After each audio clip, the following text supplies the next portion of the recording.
Judith Omondi, Ramogi TV.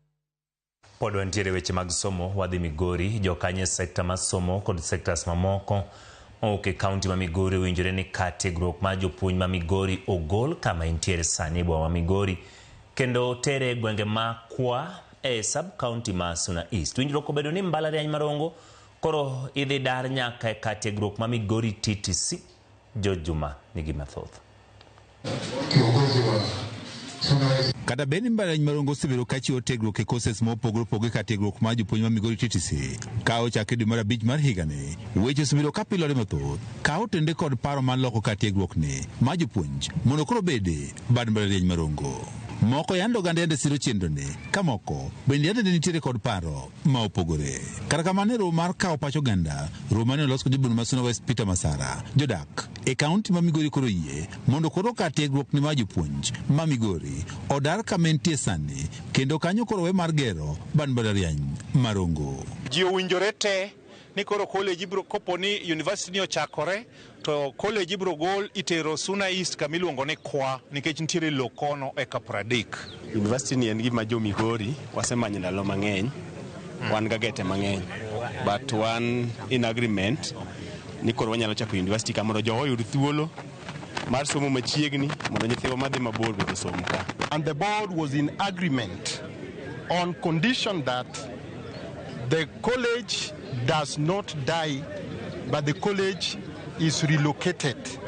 And today I want to say that I'm very happy with what has happened because the people have spoken, the leadership have spoken. Migori TTC no chakore kanu oae kum Migori Boys Secondary School from 1960s.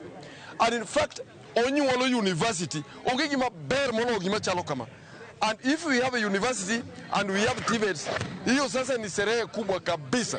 Jodwe ma Suna West Peter Masara wacho ni giketo okenge madwarore kod migawo ma somo mondo lek man loko ka tiegruok ma jopuonj koro bed mbalariany. Ibro chake mana ka osemiwa roadmap. Ichake achaka ka to bang' higa 3. Kosebedo higa 3 ma koro miye gimiluongo ni charter. To koro wagolo university ke chidwaro ni ka beto university gere lo ma ok tin e Kaprabich. To wan gi eka prochiko lichota. Koro manyiso ni university ma university progel lichota. To for sani to nyaka ne wachake institution mar serikal. Omiyo wakawe ka. Be wachako wawinjore ni jonyuol te okel nyithindo ka. Mondo college ni university ni koro obed gi ndadho. Jokany sekta ma somo e kaunti ma Migori wancho niketo mbalariany e boma ma Migori ok dhi mana ji wechego mag somo kende to bende dhi ji wechego mag dongruok ma oting'o ala. Ni lawo gi kuonde maboyo kata sani ji pod lawo gi kuonde maboyo to kopo ni dongruok mar domination okelonwa university nyaka machiegni Migori ka ang'o ma de wapingene. Basi biro gi yore mang'eny omiyo ne wakwayo ni ng'ata ma dipo ka nigi wach mar Sutumu University mano no bed mana wachne. Nyaka sani kar somo kata learning center ma mbalariany ma Rongo obede kod dhi nyime e kar tiegruok ma Migori TTC oseywayo jopuonjre ma 50 ma bende somo courses ma opogore opogore. Already started and we have students that are on. Some of them have finished their exams. They are moving on to 1.2 and we are also hoping that by September we'll be able to have 1.1 coming in. And that is how the center is going to grow, and with the effort and the support of the government leadership and the community leadership. George Juma, Ramogi TV, Migori. Kwa Ramogi wach tuke mag chan mang'eni oganda sani penjo ni to tiko ni kanye winjane kaka